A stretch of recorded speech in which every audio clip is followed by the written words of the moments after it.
File തീർപ്പാക്കൽ യജ്ഞം സെക്രട്ടേറിയറ്റിലും ജില്ലാ ഓഫീസുകളിലുമൊക്കെ കാലങ്ങളായി കെട്ടിക്കിടക്കുന്ന കുരുക്കഴിയാത്ത ഫയലുകളൊക്കെ സമയബന്ധിതമായി തീർപ്പാക്കുന്നതിന് വേണ്ടിയിട്ടുള്ള ഒരു വലിയ കർമ്മ പരിപാടി നേരിട്ട് ബഹുമാനപ്പെട്ട മുഖ്യമന്ത്രി തന്നെ അതിന് മേൽനോട്ടം നൽകി അതിന്റെ മീറ്റിംഗുകൾ എടുത്തു. മന്ത്രിമാർ വകുപ്പുകൾ തലത്തിൽ അതിന്റെ നിരീക്ഷണങ്ങൾ നടത്തി വലിയ ഫലവത്തായിട്ടുള്ള ഒരു പരിപാടിയായിരുന്നു. അതിനുശേഷം നിങ്ങൾ ഓർക്കുന്നുണ്ടാകും, താലൂക്ക് തലത്തിൽ മന്ത്രിമാർ എത്തി പരാതികൾ സ്വീകരിച്ചുകൊണ്ട് കാലങ്ങളായി പരിഹരിക്കപ്പെടാത്ത പരാതികൾ, ഓഫീസുകൾ കയറി ഇറങ്ങിയിട്ടും പരിഹരിക്കാത്ത പരാതികൾ തീർപ്പാക്കുന്നതിന് വേണ്ടിയിട്ടുള്ള ഒരു പരിപാടി, ഒരു താലൂക്ക് തല അദാലത്ത് നടത്തി. അതും വളരെ മികച്ച രീതിയിൽ അത് നടന്നു. താലൂക്ക് തല അദാലത്തിൽ പരിഹരിക്കപ്പെട്ട പരാതികളുടെ ഒരു മോണിറ്ററിംഗ് ജില്ലാതലത്തിൽ പിന്നീട് മന്ത്രിമാർ തന്നെ നടത്തുകയുണ്ട്.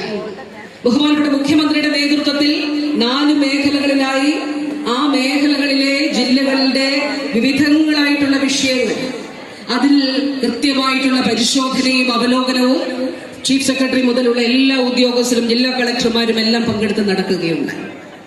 അതിനുശേഷം ഈ നവകേരള സദസ്സിലേക്ക് എത്തപ്പെടുമ്പോൾ പ്രിയപ്പെട്ടവരെ, ഇവിടെ രാവിലെ നമ്മുടെ പരിപാടികൾ ആരംഭിക്കുന്നത് പ്രഭാതയോഗത്തോടു കൂടിയാണ്. ആ പ്രഭാതയോഗത്തിൽ